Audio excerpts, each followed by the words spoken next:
I don't hold the same view at all. It is important for us to understand that yes, United States is the second largest emitter when it comes to carbon dioxide. But I can assure you that if the US is willing to play that leadership role, one of the platforms for which they have to demonstrate that is the UNFCCC convention. It will be a disaster on the part of the current U.S. administration or the incoming U.S. administration to take themselves out of the UNFCCC negotiation. Because what it means is that they are going to give opportunity for other countries to take lead, and they will regret for that action.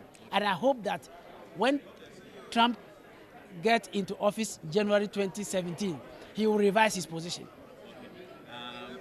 Especially when, as you said, they are a major contributor. Even if they are not going to be financing and all that, they are still emitting, 17.5%, and that's going to, affect the whole objective. Yes, but you will agree with me that the EU, the China, even the smaller countries coming from Africa, the smaller developing states, least developed countries, each and every one of them has come to the conclusion that climate change is a global issue. So the United States government cannot afford to sacrifice that leadership on the platform of... What are your initial thoughts? Well, today when a country ratified a document like the Paris Agreement, you have procedures if you want to retrieve. It's not automatically, but that's not the point.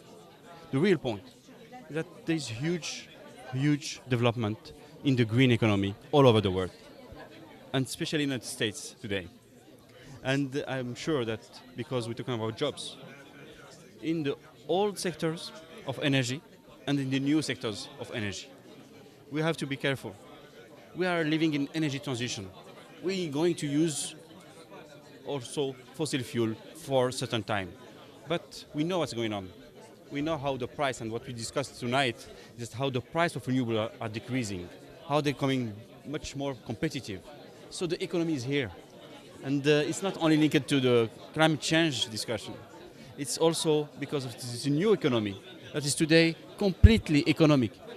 When we reach 3 cents per kilowatt hour coming from wind, coming from solar, PV, it's something that is changing.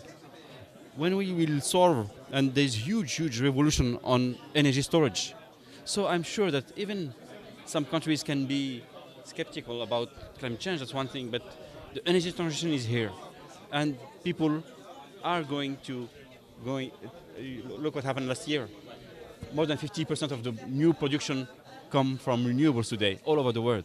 So it's done, it's gone. So we are really I'm not scared about this change.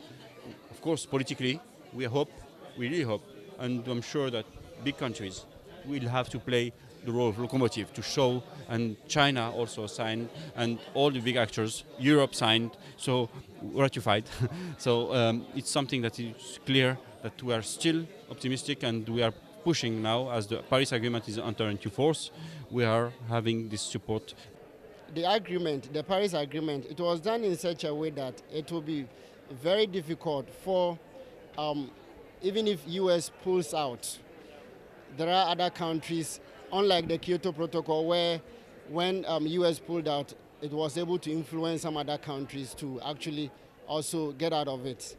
You remember the elections of US was done in 8 November.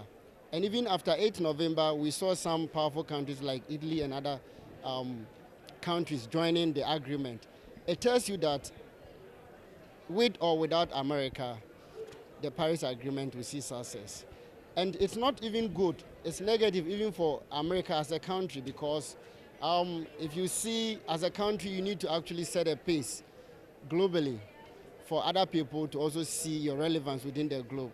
So I'm sure it was a political statement, it was a political campaign that he did. Whether he is going to do it or not, I don't have any idea. But my sense is that with or without US, I think the Paris Agreement will But they contribute about 17.5% of global greenhouse gas emissions. So if they are not doing anything about it, that's the picture. You see, the thing is that within the US, they have this state system of governance. If you go to the US currently, there are a number of initiatives that are going on within states. Some states are doing renewables, some states are doing so many other stuff that are all actions or activities positively for the climate.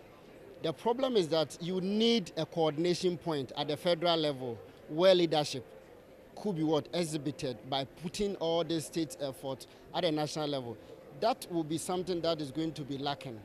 But then state efforts are still ongoing within various states.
أنا أقدر ولا أنا أقول